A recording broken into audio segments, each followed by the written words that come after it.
আমরা কিছুক্ষণ আগে বিএনপি এবং এর বিভিন্ন অঙ্গ সংগঠন একযোগে আমরা একটি প্রতিবাদ মিছিল করেছি। প্রতিবাদ মিছিলের উদ্দেশ্য হচ্ছে যেটি ডাক্তার রফিক বলেছে যে উকি দিচ্ছে ফ্যাসিবাদ। আমি বলবো যে পচা পানির পানার মধ্যে দিয়ে তারা উকি দেওয়ার চেষ্টা করছে। বন্ধুরা, যারা জনগণের জীবন থেকে সুন্দর ভোর কেড়ে নিয়েছিল, যারা সূর্যের আলো কেড়ে নিয়েছিল, যারা স্বাভাবিক জীবনযাপন কেড়ে নিয়েছিল, যারা সুস্থ জীবনযাপন কেড়ে নিয়েছিল, মানুষের বাঁচবার সকল অধিকার কেড়ে নিয়েছিল, তারা আজকে নানা কায়দায় নানাভাবে তাদের চুরি করা টাকা, তাদের পাচার করা টাকা, লক্ষ লক্ষ কোটি টাকা, সেই টাকা ব্যবহার করে সমাজের মধ্যে, দেশের মধ্যে অস্থিতিশীলতা এবং সন্ত্রাসী কর্মকাণ্ড তারা করার চেষ্টা করছে।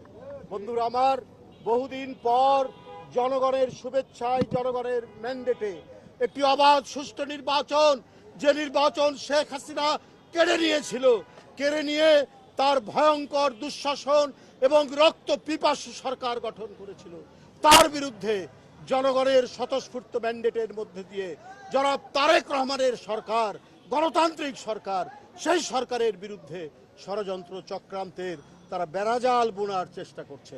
বন্ধুরা আমার, আমাদেরকে যখন 17 বছর দমাতে পারেননি, বাড়িতে বাড়িতে পুলিশ পাঠিয়েছেন, র্যাব পাঠিয়েছেন, গোয়েন্দা পুলিশ পাঠিয়েছেন, জনির মতো অসংখ্য সৈনিক, জাতীয়তাবাদের সৈনিককে আপনারা হত্যা করেছেন।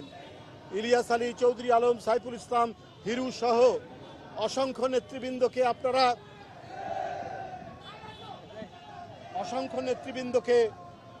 আপনারা গুম করেছেন। আবার গুমের রাজত্ব ফিরে আসবে, জনগণ সেটা সমর্থন দেবে? আবার ক্রস ফায়ার ফিরে আসবে, জনগণ সেটাকে সমর্থন দেবে? আজকে 4 মাস তারেক রহমানের সরকার, বিএনপির সরকার, বিএনপির নেতৃত্বাধীন জোট সরকারের সরকার, বলুন কোন গুমের ঘটনা ঘটেছে? কোন ক্রস ফায়ার হয়েছে? কোন মিথ্যা মামলায় কেউ বন্দী হয়েছে? শুধুমাত্র দুষ্কৃতিকারী, সমাজ অপরাধীরা ছাড়া।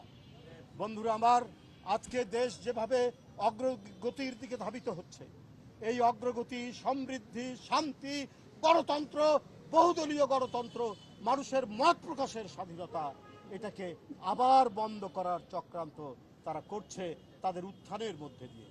ওইটা আর সম্ভব নয়। জনগণ ঐক্যবদ্ধ, গণতান্ত্রিক শক্তি ঐক্যবদ্ধ। তাই বন্ধুরা আমার, আজকে শুধু নয়, প্রতিদিন আমাদের সজাগ থাকতে হবে। ওরা নানা ধরনের উস্কানিমূলক কাজ করবে, শুধু তারা নয়, তাদের পক্ষের অনেক মহল কিন্তু আজকে এমন কথাবার্তা বলছেন যেটা দেশ বিরোধী, সার্বভৌমত্ব বিরোধী। আমরা বিভিন্ন জায়গায় এত সাহস পেলেন কি করে? একটা মুক্তিযুদ্ধে 30 লক্ষ জীবন, 2 লক্ষ মা বোন নির্যাতিত হলেন, সেই জাতিকে আপনারা গোলাম বানাবেন, দিল্লির কৃতদাস বানাবেন? এইটা হবে না, এদেশের জনগণ হতে দেবে না। তাই বন্ধুরা আমার, আজকে জাতীয়তাবাদী শক্তি, আজকে জনগণের স্বাধীনতা প্রিয়, সার্বভৌমত্ব প্রিয় জনগণ সব একত্রিত হয়ে ফ্যাসিবাদদের কোন ধরনের ইঙ্গিত, অশুভ কর্মকাণ্ডকে প্রতিহত করতে হবে।